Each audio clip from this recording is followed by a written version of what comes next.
এত কোরআনের কথা আলোচনা পৃথিবীর কোন জায়গায় হয় না। এত আলোচনা হওয়ার পরে সত্যকে সত্য জানার পরেও যারা ঘাড় ঘুরিয়ে অহংকার করে চলে যায়, আপনার জন্য আল্লাহ লাজা প্রস্তুত করে রেখেছে। ইহুদি খ্রিস্টানদের আমরা প্রতিদিন 17 বার করে বরদোয়া দেই। কতবার? এই যে গায়রিল মাগদুবি আলাইহিম ওয়ালাদ-দাল্লিন, দুইটা জাতির কথা আছে, ইহুদি আর খ্রিস্টান। বারবার আল্লাহকে বলা হচ্ছে, আল্লাহ এদের পথ আমাদেরকে দেখিও না, এরা অভিশপ্ত। এরা অভিশপ্ত না? আমি তাফসীরে পড়েছি কেন আল্লাহ এদের নাম দিলেন। কারণ ইহুদি খ্রিস্টানদের কাছে সত্য এসেছিল আমাদের নবী সম্পর্কে, যে বিশ্ব নবী মুহাম্মদ রাসূলুল্লাহ শেষ নবী, এটা সর্বশেষ নবী, শ্রেষ্ঠ নবী। ইহুদি আর খ্রিস্টানরা জানতো ওদের তাওরাতে ইনজিলে স্পষ্ট আছে লেখা, এরপরও অহংকার করে হিংসা করে মানত না। আপনি কিন্তু বুঝতে পারছেন হামজা যা বলছে কোরআন দিয়ে হাদিস দিয়ে ও বানিয়ে বলছে না, ও সত্য কথাই। সত্য জানার পরে অহংকার করে হিংসা করে অনেকে এরপরও চলে যাবে। এদের জন্যই লাসা। 2 নম্বরে ওয়া জামাআ ফাআওয়া, যারা মাল সম্পদ জমা করে আর বারবার সংরক্ষিত রাখার চেষ্টা করে।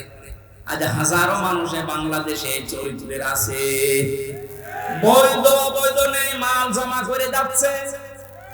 ইয়াহসাবু আন্না মালাহু আখলাদাহু, মনে করে এটা আমার কাছে স্থায়ী ভাবে থাকবে। শুধু জমা করে শেষ না, এটা সংরক্ষণ করার জন্য কত কায়দা কৌশল। এদেশে জায়গা হয় না, বেগম পাড়া বানাচ্ছে। এদেশে জায়গা হয় না, সুইস ব্যাংকে রাখছে যেন সংরক্ষিত থাকে। সম্পদ উপার্জন করা নিষেধ না, বৈধ পথ বাদ দিয়ে যারা অবৈধ পরে উপার্জন করার পরে এগুলো যারা সংরক্ষণ করার চেষ্টায় আছেন হক আদায় না করে, তার মানে যাকাত দেওয়ার হক ছিল আপনি দেননি, দান সাদাকা করার অর্থ ছিল আপনি করেননি। বৈধ বৈধ না ভেবে শুধু জমা করা, এভাবে যারা জমা করে গিয়েছেন আর সংরক্ষিত রাখার জন্য চেষ্টা চালিয়েছেন, আপনার জন্য লাজা।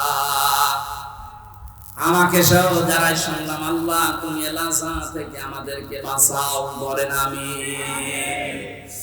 আল্লাহ বলেন আমি জালেমদেরকে হেদায়েত দিচ্ছি না, দেব না। আর সুর তোলা হচ্ছে ওদেরকে মাফ করে দেন, আমি মাফ করে করবো কি? আল্লাহ তো হেদায়েত দেবে না জালেমদের। এত কঠিন নিকৃষ্ট আল্লাহর কাছে শব্দটা।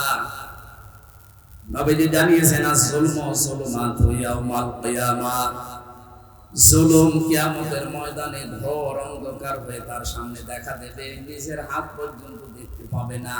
এটা যদি 100 ভাগ আমরা বিশ্বাস করে বাস্তবে নিয়ে আসতে পারতাম, জীবন পাল্টে দিত।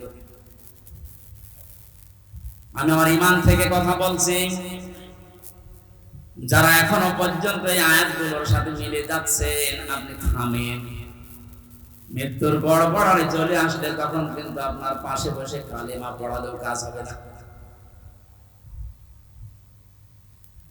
ঢাকাবাসী, আমি যেটা শিক্ষা দেওয়ার জন্য পর্যন্ত আসছিলাম, আজ বহু মানুষের গল্প কাহিনী, মিথ্যাচার, মিথ্যা রচনা, অনেক ষড়যন্ত্র, বিশেষ করে উল্টা পাল্টা সব যেহেতু আমাদের কাছে ধরা পড়ছে, দলে দলে পালে পালে দেখতে পাচ্ছি মানুষ বুঝে হোক না বুঝে হোক এখন ইসলামে আসা আরম্ভ করে দিয়েছে। এটা কেন দিল? কোরআনে কারীম জানিয়েছে, ইযা জাআ নাসরুল্লাহি ওয়াল ফাত ওয়া রাআইতান নাসা ইয়াদখুলুনা ফি দীনিল্লাহি আফওয়াজা। আল্লাহ পাক বলেন, হে নবী, যখন আমার সাহায্য আসবে তখন আপনি বিজয় দেখতে পাবেন। কিছু না হলেও কিছু আমরা পেয়েছি, আল্লাহর সাহায্য আসার কারণেই কিন্তু আমরা বিজয়ের স্বাদ পেয়েছি। মানুষের পরাধীন থাকলে কি হয়, এটা এই 27 দিন আমি টের পেয়েছি। সবচেয়ে বেশি টের পেয়েছিলাম মাটির নিচে যতদিন ছিলাম ওই সময়। চোখের উপরে কালো কাপড় বাঁধা, আমার হাতে পেছনে হ্যান্ডকাপ দেওয়া, পায়ে ডান্ডা বেড়ি দেওয়া, মাথায় দড়ি দিয়ে যখন টেনে নিয়ে যেত, মনে হচ্ছে এ পৃথিবীতে সব চাইতে বড় অসহায় আমি। মাটির নিচে অবস্থায় ছিলাম। আপনারা উপরে যারা ছিলেন বিবেক দিয়ে বলেন তো, আপনারা অসহায় ছিলেন না? গত কয়েকদিন আগে কুষ্টিয়ায় বাংলাদেশ জামাত ইসলামী ওলামা বিভাগের আয়োজনে 500 আলেম সব ঘরানা থেকে নিয়ে এসেছিল। কত? 500। ওনারা আয়োজন করেছিল 500, 750 উপরে আলেম এসেছে পুরা কুষ্টিয়া জেলা থেকে, সব ঘরানার। প্রায় 2.5-3 ঘন্টা আলোচনা হয়েছে, কোনো সমস্যা না, কিচ্ছু পাইনি। আমি নিজেও ছিলাম। আপনি একটু ভাবেন তো, 5 তারিখের আগ পর্যন্ত 500 না 5 জন আলেম এক জায়গায় বসলে নিরাপদে থাকতে পারত? স্বাধীনতার পরাধীন কি অবস্থা, বাস্তবতা এইটা। এই অনুষ্ঠানটা করতে হলে 5 তারিখের আগে 14 জায়গায় পারমিশন নেওয়া লাগতো, তারপরও অনুমতি মিলত না। এ মানুষগুলো তো সেই মানুষই আছে। এখন 14 জায়গায় অনুমতি না। ডক্টর ইউনূস বলেছেন এদেশে কোরআনে কারিমের কথা ওইভাবে হবে, অন্যান্য ধর্মের কথা যেভাবে চালু আছে। হিন্দুদের পূজা, ওদের দুর্গা পূজা, সরস্বতী পূজায় যদি অনুমতি না লাগে, পাহারা দেওয়া হয়, কোরআনের অনুমতি লাগবে কোন কারণে? কিছু মানুষের কিছু চিন্তাধারায় আল্লাহ তাকে মাফ করেন। কবি নজরুলের জীবনে ওরকম আমল আমি ওনার জীবনে পড়ে পাইনি, কিন্তু কিছু কিছু কথা এত দামি, আমার মনে হয় আল্লাহ ওই কথাগুলোর কারণে মাফ করে দেবে। এই লোকটা যে ঘোষণা দিল, কোরআনের পক্ষের লোক না বিপক্ষের লোক ওটা আমি বলছি না, কিন্তু যে ঘোষণা দিল, এই 17 বছরে কোন মুসলমান তো এই ঘোষণা দিতে পারে না। আরো বিরোধিতা করতেন আপনি।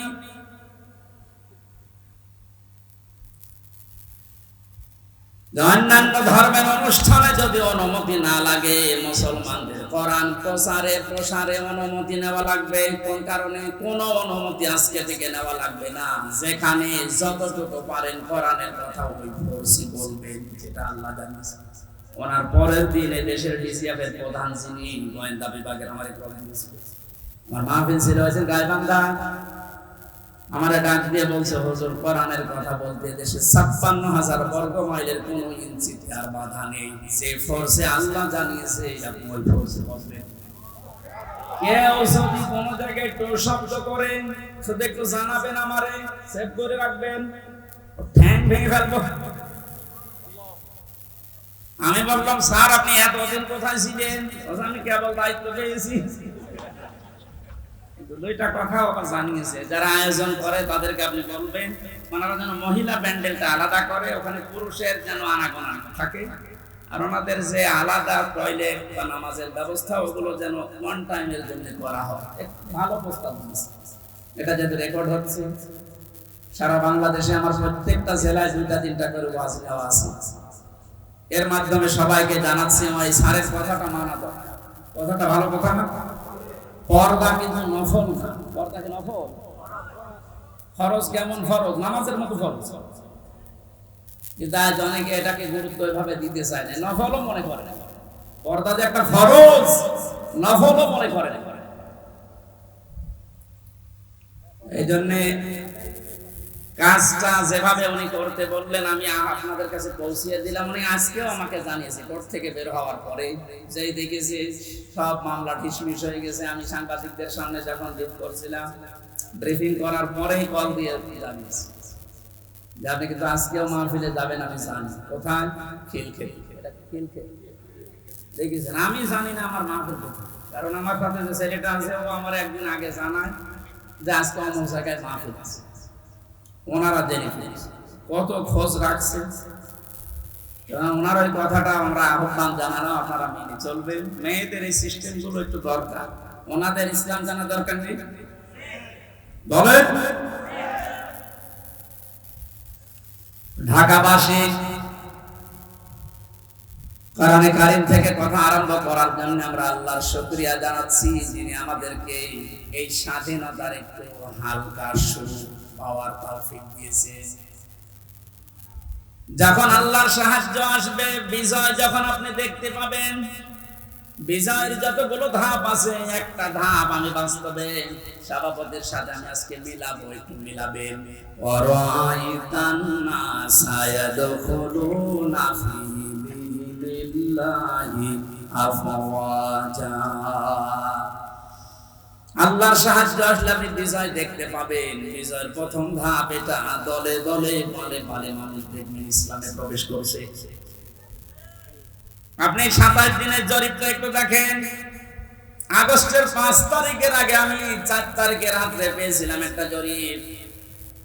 ওই জরিপে দেখেছি এই দেশের 100 জনের মাত্র 15 জন চায় যে ইসলাম রাষ্ট্রীয়ভাবে কায়েম হোক, 85 জন চায় না। আজকে মাগরিবের পরে রিপোর্ট আমি ঘুমানোর আগে দেখেছিলাম বিবিসি থেকে। আজকের রিপোর্ট হচ্ছে দেশের 100 জনের 35 জন এখন চাচ্ছে এই দেশে কোরআন দিয়ে দেশটা চলুক।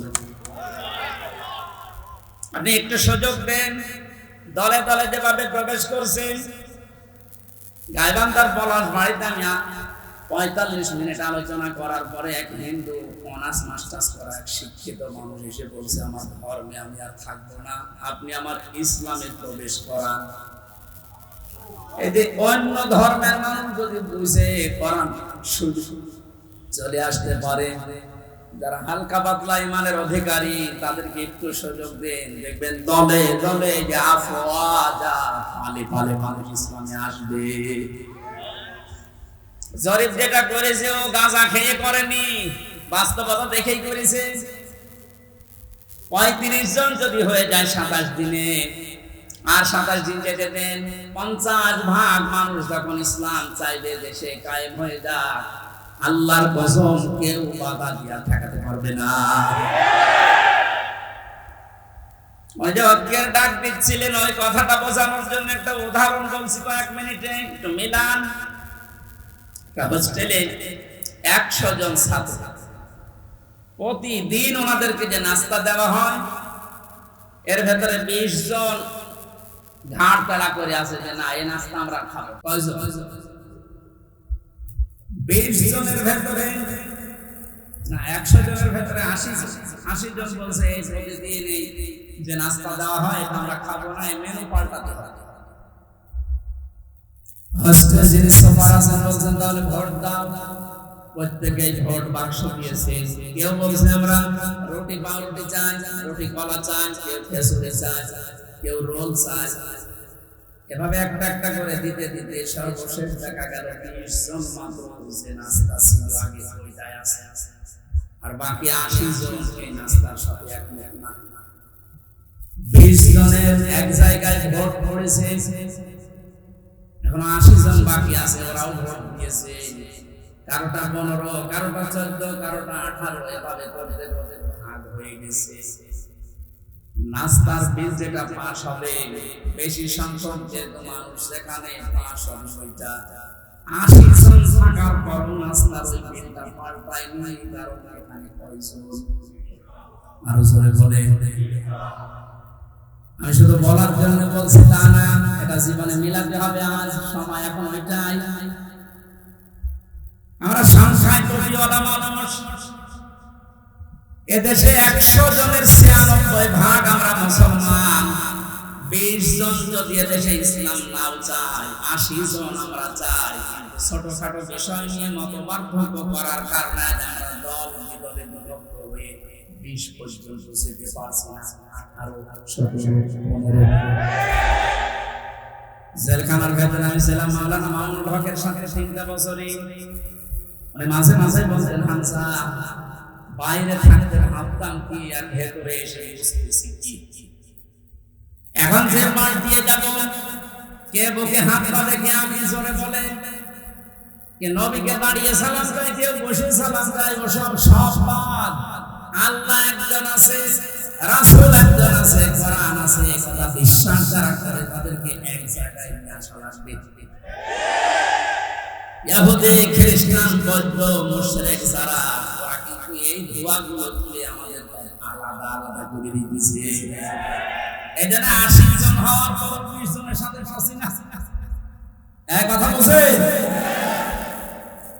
যেভাবে চলতেছে আশা করছি কোরআনের এই আয়াতটা বাস্তবে আল্লাহ আমাদেরকে দেখাবেন। আরাইতান নাসা ইয়াদখুলুনা ফি দীনিল্লাহি আফওয়াজা, দলে দলে পালে পালে যেভাবে ইসলামে আজ দীক্ষিত আর আরম্ভ হয়েছে। আল্লাহ পাক যেন চোখে দেখার তৌফিক দেন যে কোরআন দিয়ে 56,000 বর্গ মাইল চলছে। শোক এবং শান্তি শব্দ দুইটা, শোক 3টি বিষয়ের নাম, শান্তি 4টা বিষয়ের নাম।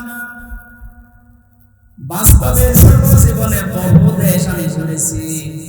আমি আকিস গ্রুপে চাকরি করতাম প্রতিষ্ঠানে।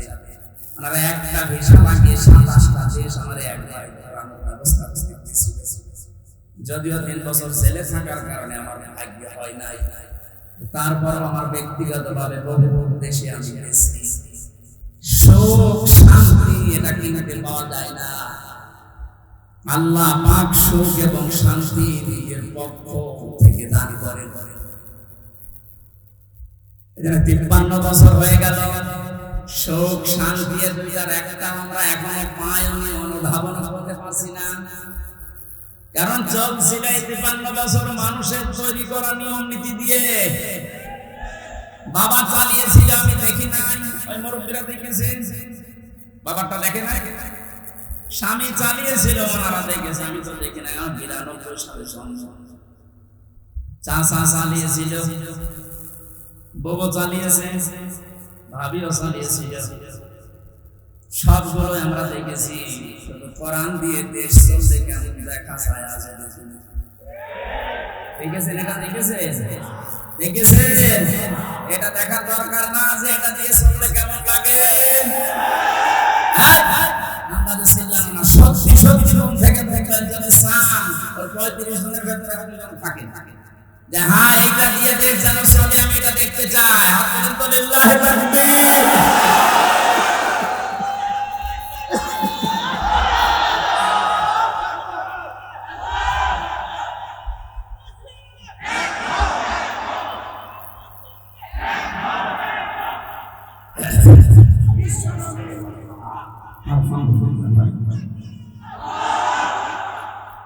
দরুদ আর সালাম পড়ছি আমাদের নবী মুহাম্মদ রাসূলুল্লাহ সাল্লাল্লাহু আলাইহি ওয়াসাল্লামের।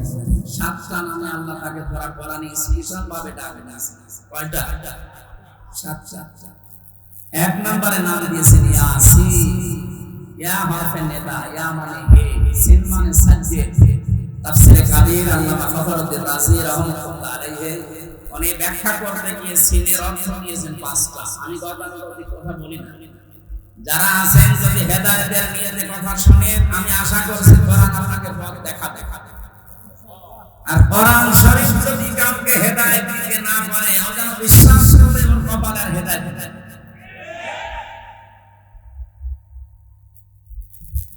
মানে তাবাল হুদা বিগাইরিল কোরআন আদাল্লাহুল্লাহ। তিরমিজি শরীফের হাদিস। নবীজি বলেন কোরআন বাদ দিয়ে যদি পৃথিবীর কোন জায়গায় কেউ ভালো হওয়ার নিয়তে চায়, আল্লাহ নিজে দায়িত্ব নিয়ে তাকে গোমরাহ করে দেয়। ও ঢাকাবাসী শব্দের দিকে খেয়াল করেন, হুজুর আছে আদাল্লাহুল্লাহ ভাবে ইফাল। নবী যদি দল্লা দিতেন তা অর্থ হয়ে যেত দল্লা ইয়াবিল্লু না দিয়ে আদাল্লা ইয়াবিল্লু দিয়েছেন। দল্লা শব্দটার বাংলা অর্থ হচ্ছে আপনি নিজেই নিজেকে খারাপ বানিয়ে ফেলেছেন। আর আদাল্লা মানে আল্লাহ নিজে দায়িত্ব নিয়ে আপনাকে নিজে খারাপ বানিয়ে দিয়েছে। এই কথাটার অর্থ কি? কোরআন যেখানে নেই ওই জায়গায় যদি কেউ ভালো হওয়ার নিয়তে যায়, ওকে খারাপ বানাবে হামজা কে? বলেন বলেন। হেদায়েত দেওয়ার একচ্ছত্র মালিকানা কার? দুনিয়ার কারো হাতে আল্লাহ দিয়েছেন, এমনকি নবীর হাতে দেন নাই। এখানে নবী নিজের চাচা কেউ করে নাই। এই হাদিস দ্বারা বোঝা যায় কোরআন যেখানে নেই ওই জায়গায় যদি আপনার নিয়ত ভালো থাকে, আল্লাহ কিন্তু আপনাকে ছাড়বে না। আপনি দিলেন কেন? এর বাস্তব প্রমাণ বাংলাদেশের মাজারগুলো। আপনি তাকান আমার কুষ্টিয়ার লালনের মাজার, অনেকেই তো চায় ওখানে আল্লাহর ওলি ঘুমিয়ে আছে এই কথা মনে করে, কোরআন ওখানে চলে না, ওখানে চলে শুধু গাঁজা। আমি তো যতটুকু জানি বা দেখেছি সারা দেশ মিলে আপনি সেই কয়েকগুলো গাঁজা পাবেন লালনের মাজারে যাবে। রাত ৯টার পরে গেলে দেখবেন সব অন্ধকার, পুলিশ পাহারা দিয়ে গাঁজা খাওয়াচ্ছে। আমি একবার গিয়েছিলাম রাত ৯টার পরে বাড়ির পাশে, তো গিয়ে দেখছেন ন্যাংটা কিচ্ছু নেই, ওরে দুধ খাওয়াচ্ছে। কে এর দুধ খাওয়ান? আল্লাহ বলি আল্লাহর ওলি মানে হ্যাঁ এর ভিতরে মাল আছে, মাল দাও যেটা দেখা মানে নতুন কোন মাল দেখা, মাল তো সবাই আছে, খালি পেশার পথে মালিকের তা নেই, ওটা উড়ে গেছে। ওনাকে বলেছিলাম ওকে বেশি কিছু পাচ্ছে। ইসলামের যে ক্ষতি করেছে এই লোকটা, আলেমদের যে দুশমন ছিল, আল্লাহ আমার মনে হয় সরাসরি হাত দিয়ে দেখিয়েছে। আমার জীবনের সব যা আল্লাহ যদি পৃথিবীতে কিচ্ছু না দেখায়, কোনো আফসোস আমার জীবনে নেই। আল্লাহ বলে যে ধরা পড়েছে, এক কথা বলছেন।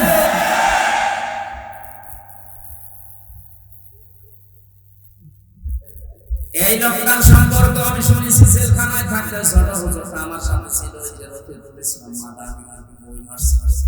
আমার বলছে হামজা ভাই আমার প্রথমে রিমান্ডে নিয়ে রাত 12:30টার দিকে নিয়ে গেছে হাসিলে, ওরা উলঙ্গ করেছে আমারে। আমি তো এমনি ছোট মানুষ, আমার জিনিসপত্র ছোট, আসলে আমার এমনি পুরা উলঙ্গ করে একটা সিগারেট হাতে ধরিয়ে দিল।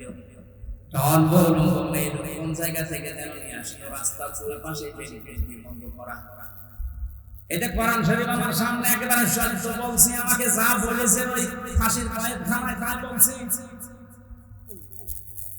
এর উলঙ্গ মেয়ে লোকটা আমার পাশে দাঁড়িয়ে ছবি তুলছে আর বলছে এটা সকালে চলে যাব, দেশের মানুষ বুঝবে কেমন। এত অসহায় লাগছিল ওই সময়, আমি তো এমনি চাইতে একেবারে ছোট, আর মেয়েটা আমার ওর হাত পর্যন্ত আমি অর্ধ উলঙ্গ, কোথা থেকে যেন ভাড়া করে এসেছি। আমার হাতে সিগারেট দিয়ে যেটার গন্ধ শুকলে আমার বমি আসে, ওইটা ধরিয়ে নিজে দুই টান দিয়ে আমার কাছে দিয়ে বলছে এবার ধরে থাক, অস্ত্র তাক করা আছে, কিছু করার নেই, সবই বলছে সেটা ছেড়ে দেবো সকালে। আমি যেহেতু মুসলিম আর বিশ্বাস করি মুসলিমের দোয়া কবুল হয়, ইত্তাবি দাওয়াতাল মুসলিম। নবীজি বলেন দুনিয়াতে আর সাই করে মুসলিমের মন দোয়া থেকে নিজেকে বাঁচানো, ফাইন্নাহা লাইসা বাইনাহু ওয়া বাইনাল্লাহি হিজাব, কারণ মুসলিমের মাঝে আর আল্লাহর মাঝে কোনো পর্দা থাকে না। হাতির ছিলেন ওই পানির পাশে দাঁড়িয়ে আল্লাহর কাছে বলেছিলাম মাবুদ যে অবস্থা করছে আমার তো কিচ্ছু করার নেই, তুমি দেখতে পাচ্ছ। এক এসআইকে ডাক দিয়ে বললাম ভাই আপনারা ডাক্তার বলছেন আমার সাথে, দেখি হারুন স্যার জানে না মানে উনি তো করছে, যেই বলেছে উনি করাচ্ছে, কারণ রিমান্ডে অনেকে মাঝে মাঝে এসে আমার প্রশ্ন করতো, তখন কি ফেরেশতার মতো কথা বলতো, অথচ ভেতরে ভেতরে এত খারাপ অবস্থা। আল্লাহ তুমি সব দেখেছো, আমার যেভাবে ওরা অপমান করেছে এইভাবে আমার মনে হয় আল্লাহ কারেন্টের মতো দোয়া কবুল করেছে। দেখেছেন না এখন 3 ইঞ্চি সারা দুনিয়া এখন তার নাম অনেকে জানে না, কিন্তু 3 ইঞ্চি সবাই মহিলারা পর্যন্ত জানে তো 3 ইঞ্চি। ছোট হুজুরের দোয়াটা একেবারে মাসলুম, যেহেতু আল্লাহ কবুল করে দুনিয়ায় দেখিয়েছে, পরবর্তী কি করবে সেটা আল্লাহ ভালো জানে।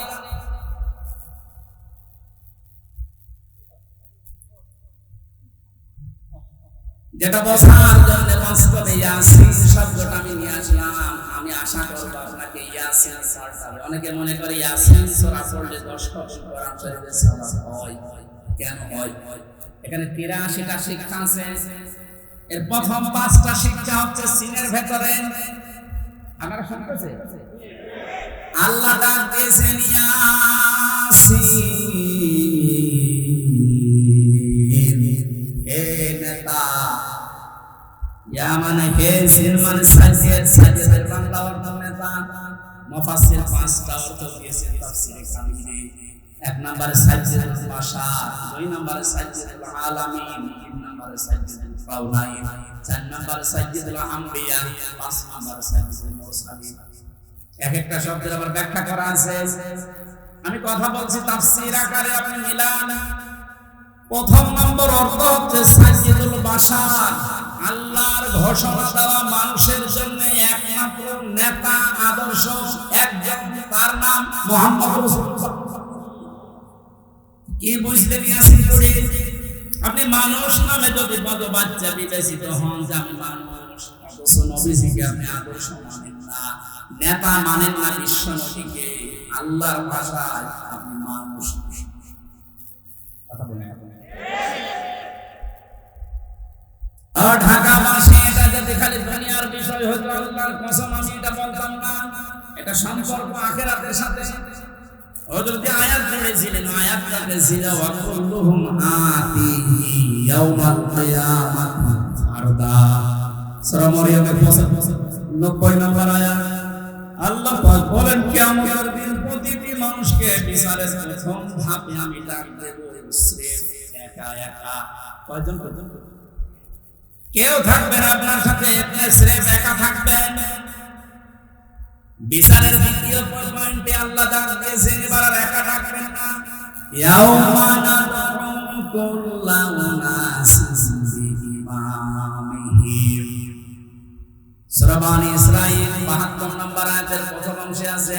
আল্লাহ বলেন কিয়ামতে প্রতিটি মানুষকে এবার বিচারের দ্বিতীয় ধাপে, আমাদের যেমন প্রথম সিএমএম কোর্টের পরে জজ কোর্ট, প্রথমে আল্লাহ আপনাকে একা ডাকবে, দ্বিতীয় সিস্টেমে যে একা না, আপনার নেতা সহ ডাকবে। কে সহ? আপনার নেতা সহ আল্লাহ ডাক দেবেন। আগে নেতা, এরপরে কর্মী। যেহেতু আপনারা শিক্ষিত মানুষ, বিবেক আপনাদের বেশি কাজ করার কথা। নিজের দিকে তাকিয়ে বলেন তো, আপনি দুনিয়ার স্বার্থে হোক আর যে স্বার্থেই হোক, যাকে নেতা মানেন, আদর্শ মানেন, ওই লোকটা যদি কিয়ামতে আপনার সামনে থাকে, পেছনে আপনি দাঁড়িয়ে আছেন, আগে তো আল্লাহ তাকে দেখবে। একটা বলেন, কি মনে হয় আপনার যে ওই লোকটাকে যদি আপনি দেখে আপনাকে মাফ করে দেবেন? ওরে দেখলে তো আল্লাহ আগে রাগ হয়ে যাবে। আপনার নেতা যদি হয় ইমাম মতো, যারা মানুষ লাঠি দিচ্ছে, লাঠি দেয়নি কয়েকদিন আগে, আপনার নেতা যদি হয় মেননের মতো, যারা মানুষ পচা ডিম খাওয়াচ্ছে, কি মনে হচ্ছে আপনার? শুধু হাসির খোরাক কিনা বাস্তবে নিয়ে যান, নিজে এখন বলছেন না। ওই লোকটা যদি সামনে থাকে, আল্লাহ আমারে মাফ করবে না, এরকম নিজে যদি এখন ধারণা করে আপনি বিশ্বাস করতে পারেন, ধরা খেয়ে বসে আছেন। আমি আপনার সুবহানাল্লাহ, আমি আপনাকে বাঁচাতে চাই, কারণ দুনিয়ার জীবনে যদি শেষ হয়ে যাবে, ওয়াজ আমি করতাম না। এটা আরেকটা জীবন আছে, এক্ষুনি পাল্টাতে হবে। নেতা যাদের ঠিক নেই, এই মুহূর্তে আপনি পাল্টাবেন। আপনি যদি নাই মানতে পারেন, নিজে কোরআন শরীফ পড়েন না, হামজা বলছে আপনি মানেন না, আপনি কি হয়েছে?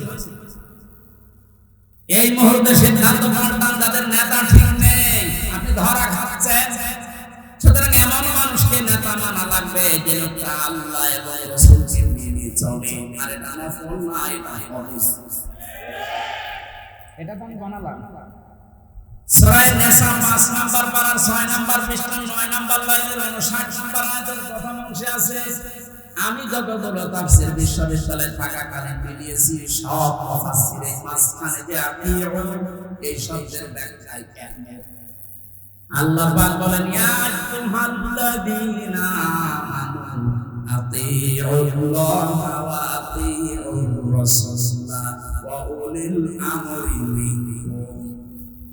ওহে যারা ঈমানের দাবি করো, তাদেরকে বলছি, আমি আল্লাহর আনুগত্য করো, আমার রাসূলের ইতাআত করো, আনুগত্য করো, এই দুইটা জায়গার আগে দেখবেন এই ফেল আছে আর ক্রিয়া। এটা আল্লাহ নবীজির নামে আর নিজের নামে রেখেছেন, কিন্তু উলিল আমরি মিনকুম এর আগে আতিউ দেননি। সব মুফাসসির একমত আল্লাহ রাসূলকে মানতে হবে, কোনো প্রশ্ন করা যাবে না। কথা বলে না কেন? আল্লাহ রাসূলের পরে কিয়ামত পর্যন্ত যারা নেতৃত্ব দেবে দুনিয়ায়, যে মানুষগুলো এই পৃথিবীর নেতৃত্বে আসবে, উলিল আমর যারা, তাদেরকে যদি মেনে চলতে হয় নেতা হিসাবে, অবশ্যই দেখা লাগবে আল্লাহ রাসূলকে মেনে চলে না, তাদের জন্য রাজনীতি করা জায়েজ নেই। নেতা হওয়া, নেতৃত্ব দেওয়া, তাদের নেতৃত্ব মেনে নেওয়া জায়েজ নেই। এটা রাজনীতি মনে করে যদি চলে যায় আপনার কপালে আঘাত লাগবে। সূরা বাকারার 124 নম্বর আয়াত, ওয়াইদ বাতালা ইব্রাহিমা রাব্বুহু বিকালিমাতিন ফাতাম্মাহুন্না ক্বালা ইন্নী জা'ইলুকা লিন-নাসি ইমামা। হযরত ইব্রাহিমের কথা স্মরণ করো, আল্লাহ নিজে বলছেন, আমি পদে পদে তাকে বাক্য দিয়ে পরীক্ষা করেছিলাম। যতগুলো পরীক্ষা ইব্রাহিমকে দিয়েছি, কোরআন শরীফে আমি পেয়েছি, ইব্রাহিম নবীকে আল্লাহ পরীক্ষা করেছিলেন 50টা। কয়টা? বলেন বলেন বলেন। 50টা পরীক্ষায় উত্তীর্ণ, একটাও ফেল করেননি। আল্লাহ রাব্বুল আলামিন এত খুশি হয়েছিলেন, তিনি ডাক দিয়েছেন, ইব্রাহিম আমি তোমাকে মানব জাতির নেতা বানিয়ে দিলাম। হযরত ইব্রাহিম বলেছিলেন, হে আল্লাহ, এই যে নেতৃত্ব দেওয়ার গুণাবলী, নেতা হওয়া, এটাকে শুধু আমি একাই পেলাম? ওয়ালা মিন যুররিয়াতি, নাকি আমার সন্তানাদি যারা কিয়ামত পর্যন্ত আসবে এরা কি নেতা হতে পারবে? আল্লাহ সঙ্গে সঙ্গে সাফ ঘোষণা দিয়েছেন, ওয়ালা লা ইয়ানালু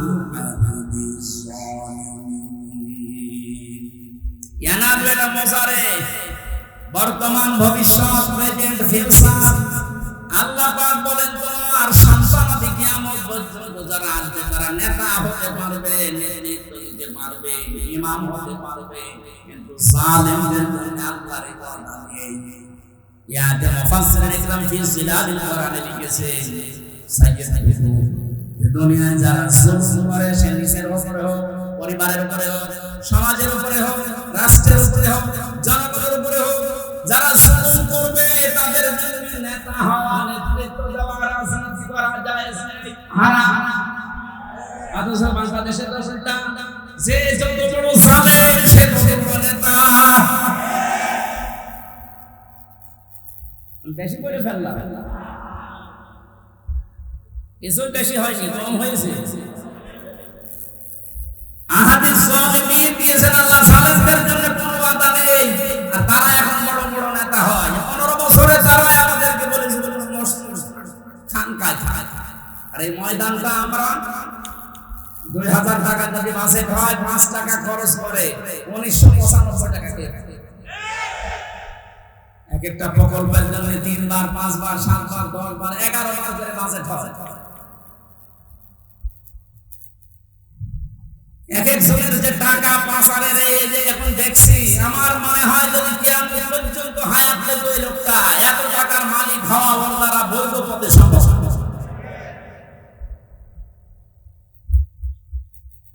জানি ইয়াসিন শুধু পড়লে 10 খতম কোরআনের সওয়াব হয়, আপনি তো মানবে। ইয়াসিনের প্রথমটাই তো মানেন না। এই নেতৃত্বের কথা বললেই বলে রাজনীতি। আরে ভাই, রাজনীতি মানে রাজনীতি এটা কোরআনের পাঠ না। 920 জায়গায় আছে রাজনীতি কথা, ডাইরেক্ট ইনডাইরেক্ট। আপনি সেটাকে অস্বীকার করে না বোঝা ভান করে চলে যাবেন, আর আল্লাহ আপনাকে ছেড়ে দিবেন। আশা করছি আপনার আদর্শ ঠিক করবেন, আর এক্ষুনি মক্ষম সমস্যা। এরপরও যদি কেউ না বোঝার ভান করে থাকে, আসেন আপনাকে ছড়ি ছোড়াই দিয়ে বুখারী শরীফ দিয়ে, কোরআন শরীফ দিয়ে হবে না, ওরে দিয়া লাগবে বাকারি শরীফ। আমি ইয়াসিনের ব্যাখ্যা শেষ করতে পারবো না। নির্ধারিত আমরা আয়াত পড়েছিলাম 8, 9, 10, 3টা আয়াত পড়েছি সূরা মাআরিজ থেকে। কয়টা? এখানে আল্লাহ কিছু দৃশ্যের কথা দিয়েছেন কিয়ামতের ভয়াবহতা প্রথম থেকে পর্যন্ত। যে কিয়ামত যখন সংগঠিত হবে এরকম পাহাড় উড়ে যাবে, সব ধ্বংস করবেন আল্লাহ তাআলা। একথা বলতে বলতে এই কঠিন মুহূর্ত যখন তৈরি হবে, এই মুহূর্তে মানুষের অবস্থা কি হবে আজকের আলোচনার বিষয়। এজন্য আমি মিলিয়েছি মুক্তিপণ, এটা বানিয়েছিলাম জেলখানায় থাকতে জনাব এবিএম আজহারুল ইসলাম নাম শোনেননি? এটা এখনো পর্যন্ত ছেলে আছে। উনি একদিন একটা বই পাঠিয়েছিলেন মুক্তি, লেখক সৌদি আরবের। উনি বলছে হামজা এটা পড়বা, জনগণের সামনে কথা বলো, মানুষ যেন পরিবর্তন হয়, এটা অনেক ভূমিকা পালন করবে। আমি পুরাটা 2-3 বার এই 3 বছরে শেষ করেছিলাম, দেখলাম যে হ্যাঁ পরিবর্তন হওয়ার যদি মন থাকে এই মুক্তিপণে শব্দটা মানুষের ভেতরে ঢোকাতে পারলে মানুষ আসবে। আল্লাহ কিয়ামতের একটা বিশাল কঠিন ভয়াবহ বিশ্বের কথা নিয়ে আসতে গিয়ে এই জায়গায় আমাদের কাছে একটা মিলামের নিজের সাথে আল্লাহ রাব্বুল আলামিন বলেন ওয়ালা ইয়াসআলু হামিমুন হামিমান ইয়াবাসসানাহু।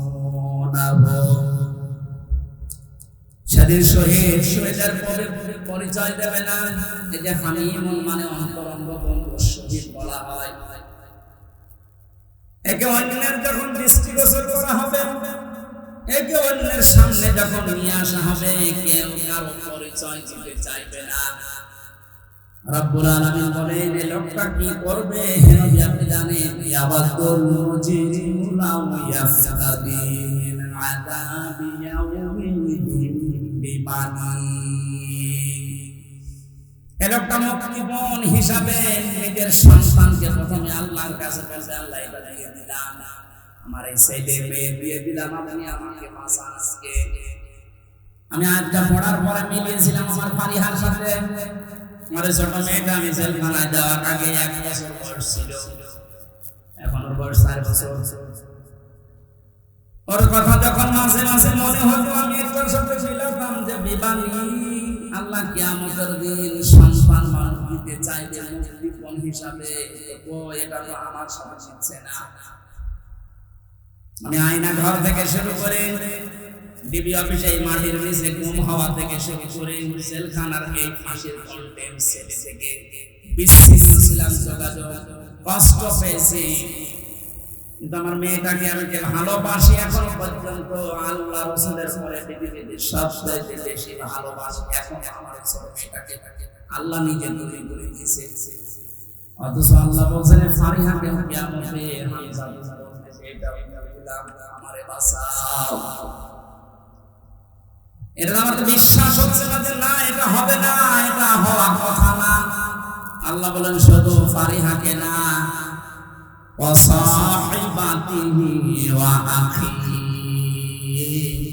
মানুষ তার স্ত্রী এবং তার ভাইকে দিতে চাইবে।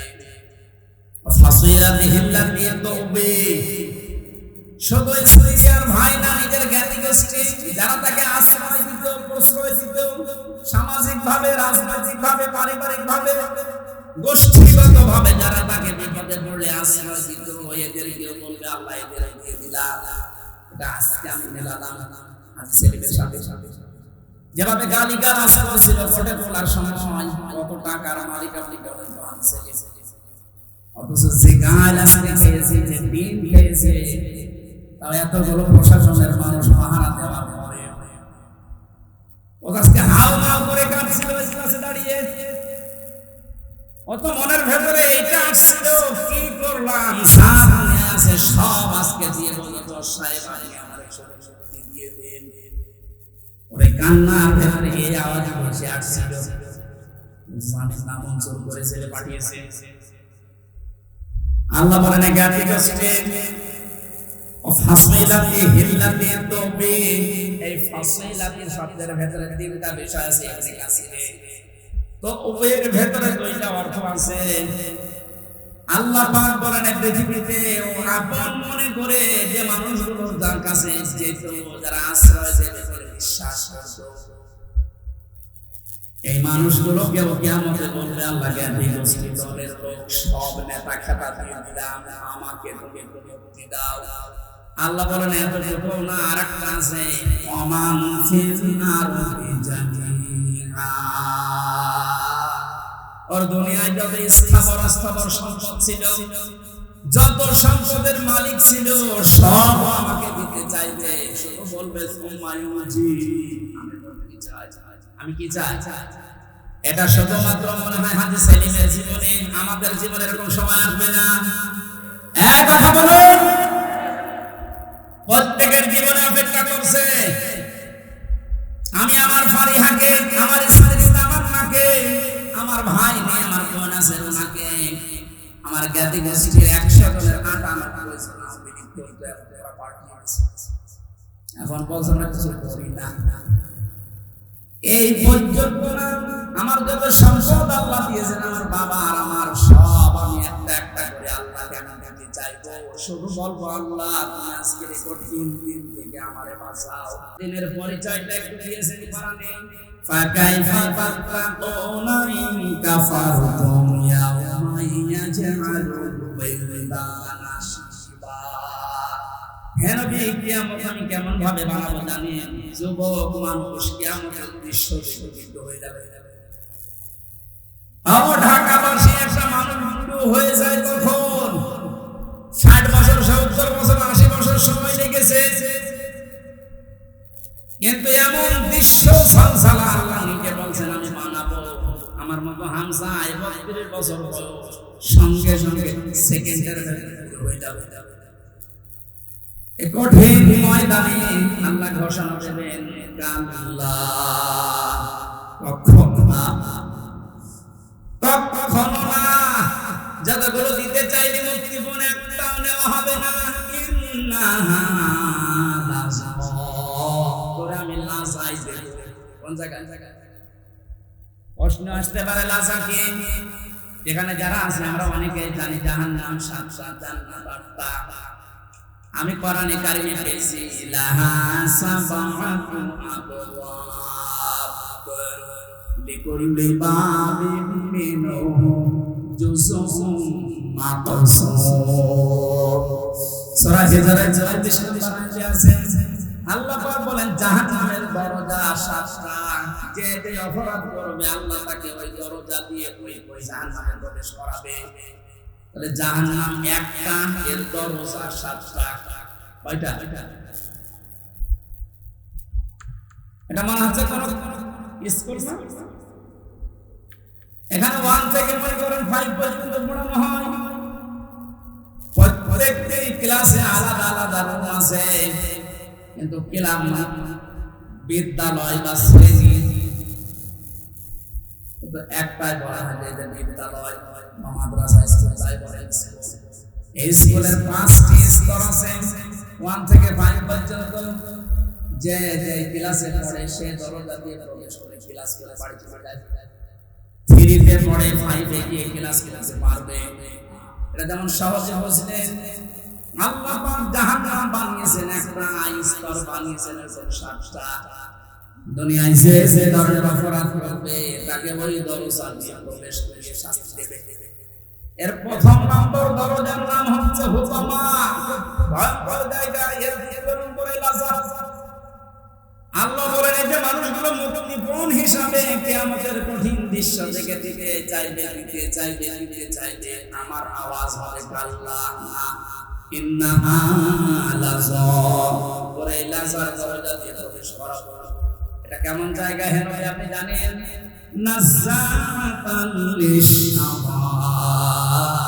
এখানে ঢুকলে আগে মানুষের চামড়া খসে যাবে। শাওয়া শব্দের শাব্দিক অর্থ বেশি এমনি কাছিরে, হাড় টুকরা টুকরা করলে যেভাবে খণ্ড বিখণ্ড হয়ে যায়, উপরে বাড়ি দিলে হাড় যেভাবে খণ্ড খণ্ড হয়ে যায়, এইরকম জায়গা এটা।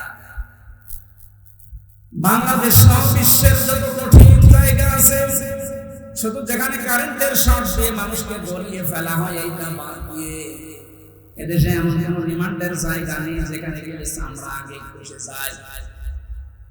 আমরা বহুবার বলেছিলাম যে এই যে এগুলো আমরা তুলি, অস্ত্র নিয়ে এসেছিলাম, বিভিন্ন মেশিন, এই যে নখ আমরা তুলে ফেলি, এইটা দিয়ে ওটা দেওয়ার পরে এরপরে প্রাণ দেবেন, এরপরে তাছাড়া ধরে রাখলে হবে না।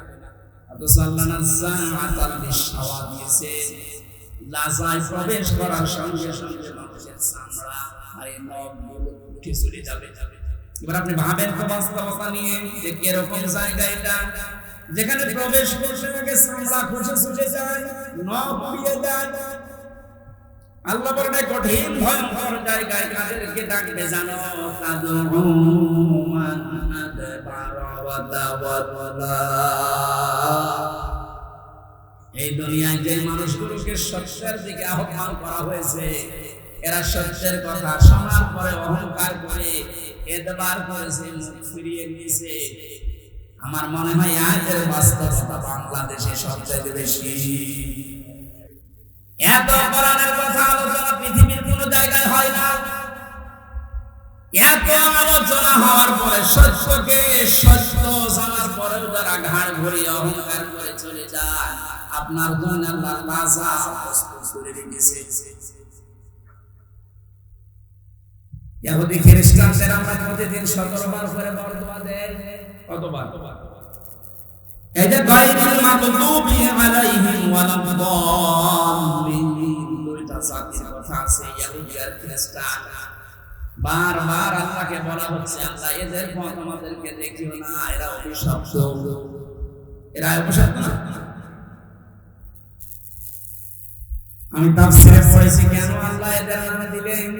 কারণ ইহুদি খ্রিস্টানদের কাছে সত্য এসেছিল আমাদের নবী সম্পর্কে, যে বিশ্বনবী মুহাম্মদ রাসূলুল্লাহ শেষ নবী, এটা সর্বশেষ নবী, শ্রেষ্ঠ নবী। ইহুদি আর খ্রিস্টানরা জানতো ওদের তাওরাতে ইনজিলে স্পষ্ট আছে লেখা, এরপর অহংকার করে হিংসা করে মানত না।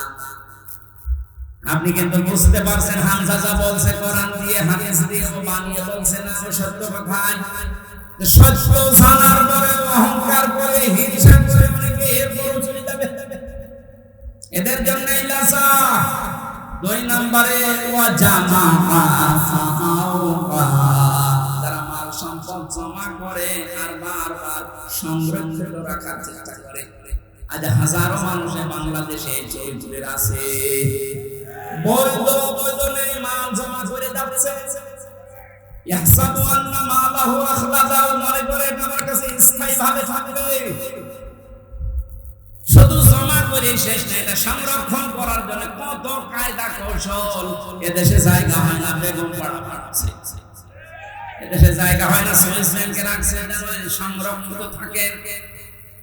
সম্পদ উপার্জন করা নিষেধ না, বৈধ পথ বরাদ দিয়ে যারা অবৈধ পরে উপার্জন করার পরে এগুলো যারা সংরক্ষণ করার চেষ্টায় আছেন, হক আদায় না করে, তার মানে যাকাত দেওয়ার হক ছিল আপনি দেননি, দান সাদাকা করার হক ছিল আপনি করেননি। বৈধ না ভেবে শুধু জমা করা, এভাবে যারা জমা করে গিয়েছেন আর সংরক্ষিত রাখার জন্য চেষ্টা চালিয়েছেন, আপনার জন্য লাজা। আমাকে সহ যারা শুনলাম, আল্লাহ তুমি লাজা থেকে আমাদেরকে বাঁচাও, বলেন আমিন। বাংলার মুসলমানেরা, পৃথিবীর জমিনটা আপনি যদি বদ্ধ জায়গায় কিছুদিন থাকেন, আপনার কাছে স্পষ্ট ধারণা চলে আসবে মাটির নিচে সরকার আমাদেরকে দিয়ে লস হয়নি, আমার কষ্ট হয়েছে। দুনিয়ার জীবনটা আগে যে দৃষ্টিতে দেখতাম, পুরা দৃষ্টি আমার পাল্টে গেছে। আল্লাহ তাআলা বলেন, আমার হায়াতুদ দুনিয়া ইল্লা মাতাউল গুরুর, পৃথিবীর জমিনটা ধোঁকা। বাস্তবে এখন দেখছি ঠিক 100 ভাগ আসলে ধোঁকা। আপনার মা বাবা ধোঁকা, স্ত্রী ধোঁকা, সন্তানাদি ধোঁকা, আপনার নেতা খেতা দলের সব ধোঁকা। মনে করছেন না মা বাবার সম্পর্কে কথা বললো কেন? ধোঁকা। আপনি বাস্তবে নিয়ে যান, দেখবেন।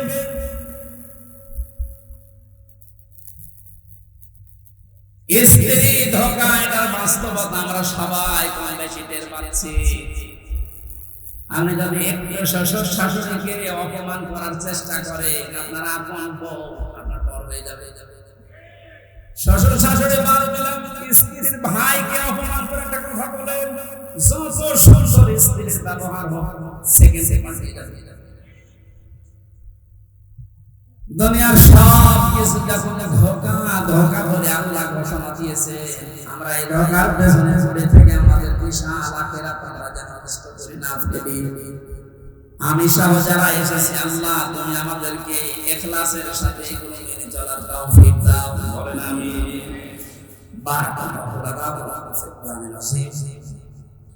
অনেক রাত বেজেছে, আমি মালয়েশিয়া ছিলাম কয়েকদিন আগে। মাওলানা মিজানুর রহমান আনসারী, যাকে নায়েক, এনারা বলছিলেন কথা বলতে হলে সর্বোচ্চ রাত 9:30 থেকে 10টায় অনুষ্ঠান শেষ করা লাগবে, কারণ আমাদের এই শরীরে উড়িয়ে ওঠে না। এমনিতে 3 বছর চা খেয়েছি, শরীরের ভেতরে মার মশলা সব নষ্ট হয়ে গেছে, স্বাভাবিক আমার সময় লাগবে। আমি জেলখানায় গিয়ে পারিবারিক জীবন দিয়ে, যেহেতু ওখানে 170 জন এই পারিবারিক মামলার আসামি, সেগুলো লিখেছিলাম, লিখে একটা বই পড়েছি। বইটা গাড়িতে আছে, নিয়ে নিজের স্ত্রীকে, মেয়েকে, মাকে পড়াবে। ওনাদের সম্পর্কে যেহেতু আলাদা কথা বলতে পারলাম না, বইটা নিয়ে যাবে গাড়িতে, ওইটা নিয়ে মেয়েকে, মাকে, বউকে, বোনকে, এদেরকে পড়াবেন। আশা করছি পরিবারের সামনে ফিরে আসবেন। আজকের মতো বিদায় নিচ্ছি, কারণ কালকে অনুষ্ঠান অনেক দূরে এবং ডবল আছে। বারাকাল্লাহু লানা ওয়া লাকুম ফিল কোরআনিল আযীম। যারা দায়িত্বে আছেন বাকিটা শেষ করুন। আমি মুসাফির অবস্থায় আছি, এখনো পর্যন্ত অসুস্থ এবং মজলুম তো আছি। একটু মোনাজাত করে দেন ভাই। জীবনের আপনার কথাগুলো আল্লাহকে বলি। আমি সভাপতির অনুমতি নিয়ে মোনাজাত করছি। আল্লাহুম্মা আমিন। লা ইলাহা ইল্লা আনতা সুবহানাকা ইন্নী কুনতু মিনাজ জালিমিন। রব্বুল আলামিন, সারা জীবন অপরাধ করে জীবনটা নষ্ট করে ফেলেছি। হাত উঠায় কথা বলার উপায় করে, রাস্তা করে আমাদের অপরাধ যাই করেছি, এগুলো যদি শরীরে লেখা থাকতো, মানুষ আমাদেরকে কুকুরের মতো ঘৃণা করে দাঁড়িয়ে দিত। অপরাধগুলো শরীরে লেখা নেই, যেভাবে গোপন করে রেখেছো, কিয়ামতের কঠিন ময়দানে তোমার ওই সারসার গানের খাতিরে আমাদের অপরাধগুলো গোপন করে দিও আল্লাহ। যারা আঞ্জাম দিয়েছে, কোরআন প্রসার হবে, মানুষ জানবে তোমার কোরআনের উদ্দেশ্য নিয়ে। মেহেরবানি করে এই মানুষগুলোকে তুমি কোরআনের খাদেম হিসাবে কবুল করে নাও। হযরত ওসমানের মতো মানিয়ে দাও। মাহফিলের আয়োজক যারা, বিশেষ করে আজকের মাহফিলের সভাপতি আলিম মানুষ, আল্লাহ তাআলা মাওলানা সামাঈদ আল হাবিব, আরেকজন